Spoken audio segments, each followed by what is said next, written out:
This is my audience for my informative speech for public speaking.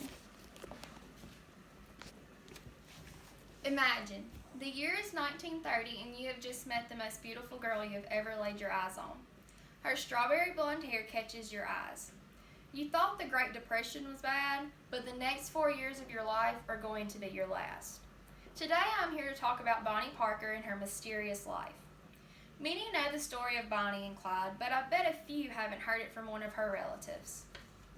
My interest in Bonnie began when I first learned that I am a relative, and to gain more knowledge on who she really was, I started researching. Her love affair, her part in robberies, and her part in 13 murders are all things that I will cover in this speech. Now, let's begin the journey of Bonnie Parker, starting with her love affair with Clyde.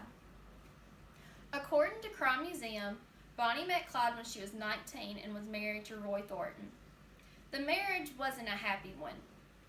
Roy would spend most of his time away from home and eventually was charged with robbery and sentenced to 5 years in prison.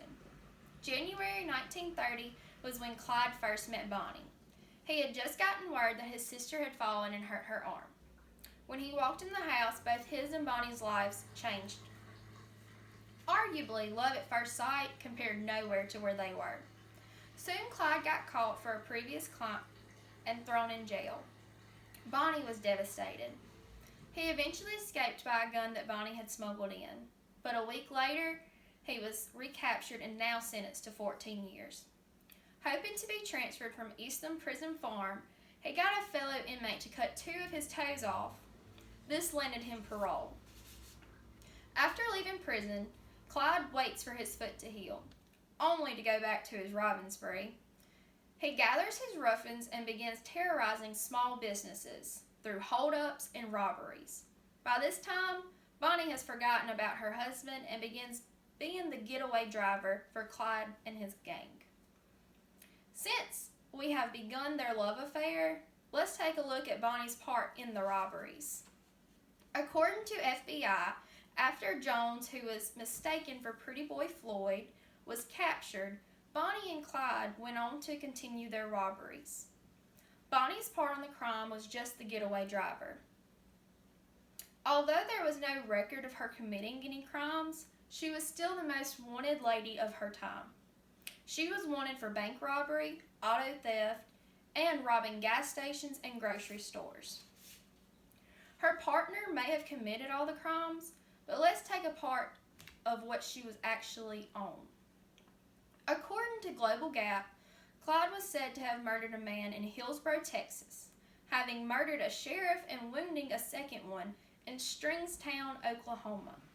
He kidnapped a deputy in Carlsbad, New Mexico, and robbed businesses in Dallas and Lufkin, Texas. Him and Bonnie stole a car in Victoria, Texas, and tried to kill a deputy in Warrenton, Texas. They robbed and murdered in Albany and Sherman, Texas, and killed a man in Dallas, Texas. They abducted the chief of police and a sheriff in Wellington, Texas, and committed murders in Columbia and Joplin, Missouri.